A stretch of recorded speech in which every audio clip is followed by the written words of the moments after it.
You know that feeling when you wake up, already tired? When 8 hours of sleep feel like 3? When coffee is just survival and not a jump start? If that's you, welcome. You're about to feel very seen. Because people who are always tired aren't lazy, they're not dramatic, and they're not broken. They're running on systems that are quietly, constantly overwhelmed. Today we're exploring 6 psychological reasons behind this deep, persistent exhaustion. First, there's something called allostatic overload.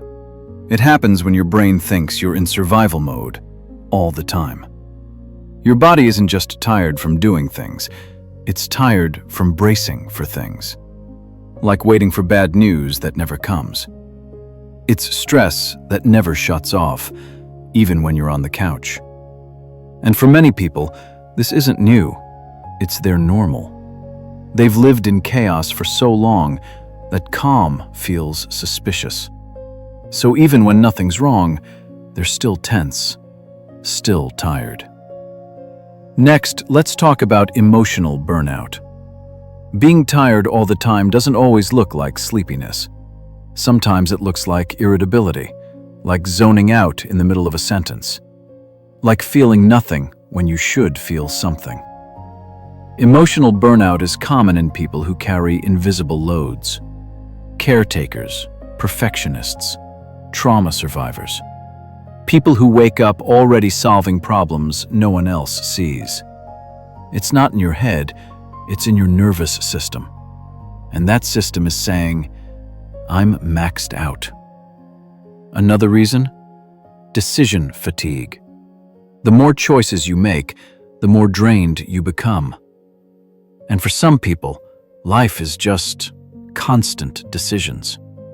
What to wear, how to respond, how to not offend, how to stay productive, how to look okay. It doesn't sound like much, but over time it adds up.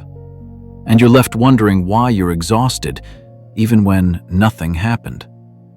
The truth? A lot happened, just inside your head. Now let's talk about mental overload, or cognitive hyperactivity. Some people are tired because their minds never stop. They're not physically moving, but mentally, they're running marathons. Overthinking, replaying conversations, imagining worst-case scenarios. It's exhausting, but invisible. And people rarely understand how much energy it steals. You're not lazy, you're overactive, just in a different way. Another type of tiredness comes from dissociative fatigue. It happens when your rest isn't really rest, it's numbing. Scrolling endlessly, binging shows, staring at walls.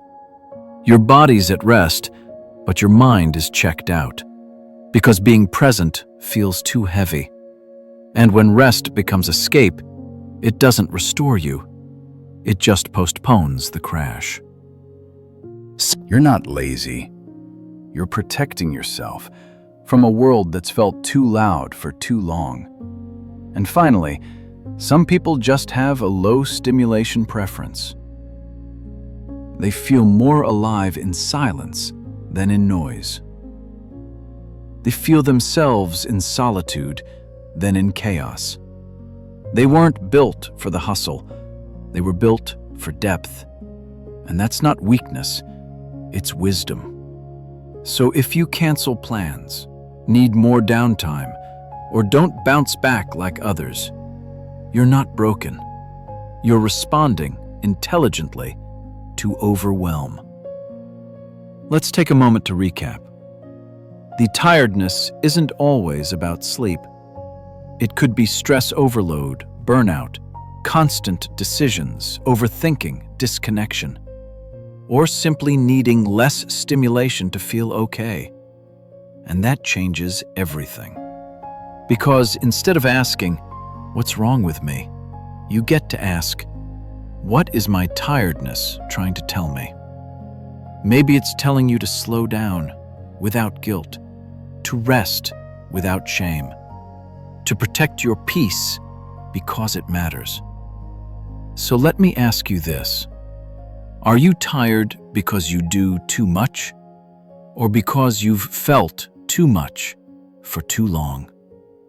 Tell me in the comments. If this hits you where you live, hit subscribe, because the next video might explain something about you no one ever told you. And if you want to go deeper, I made a guide just for you. Check the link in the description.